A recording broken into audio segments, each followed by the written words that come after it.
These are the pictures the G20 summit in London will be remembered by. Not President Obama or Gordon Brown talking about the economy, but police and protesters clashing violently on the streets.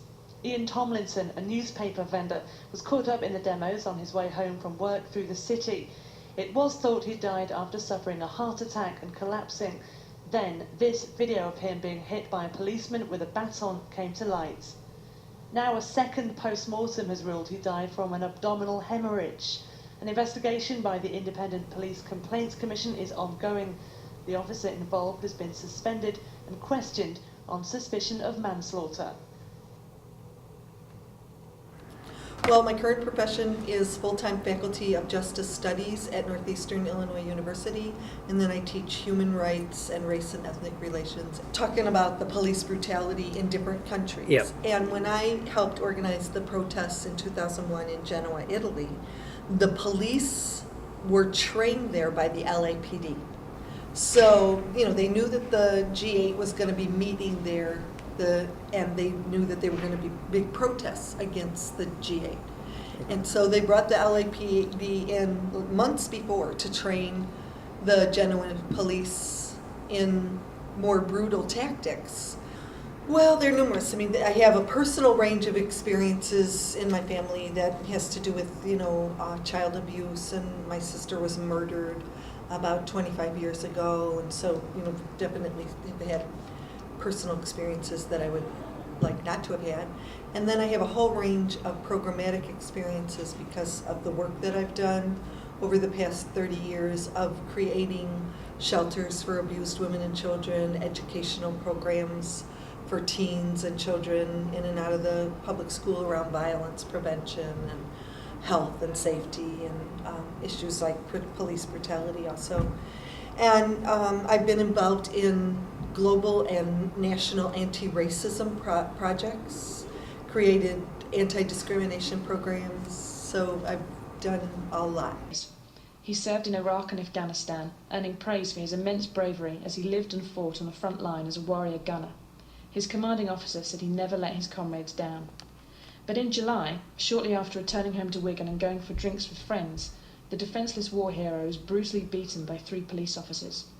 In a case of mistaken identity, they believed he was being a nuisance to paramedics working nearby. Mark, clearly the worse for wear, drunkenly tries to speak with the officers. As can be clearly seen, he stands 10 feet from them in the middle of the road as they stand near the pavement.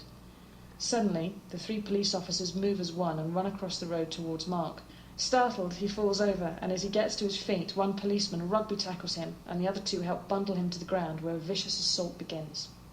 Special Constable Peter Lightfoot, who weighs more than 20 stone, bangs Mark's head on the road twice before leaning over and shouting into his ear, while his 2 police colleagues kneel on Mark's legs to restrain him.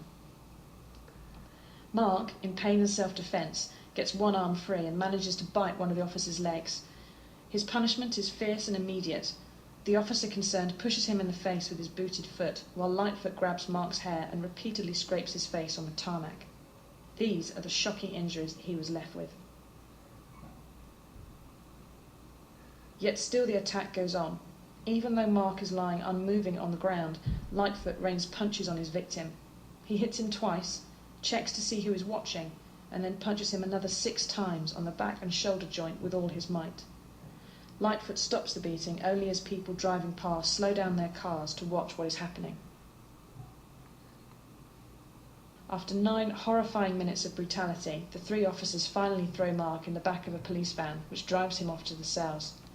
There he is charged with assaulting the officers who had attacked him, and later convicted of 2 counts of police assault. A year ago I had a 1990 Lumina that was red with black tint on the windows. I was riding through a neighborhood called Frankfurt, which is predominantly white, and I was going 20 in the 25 zone on my way back home from dropping off my friend. I rode past a police officer, and I saw him get behind me, then he flicked his lights on, and I immediately pulled over to the side. And as the police officer came to my window, I was looking in my mirror, and I saw him holding his gun. And me, being he might get paranoid, I rolled down the window, asked the officer not nicely what I do.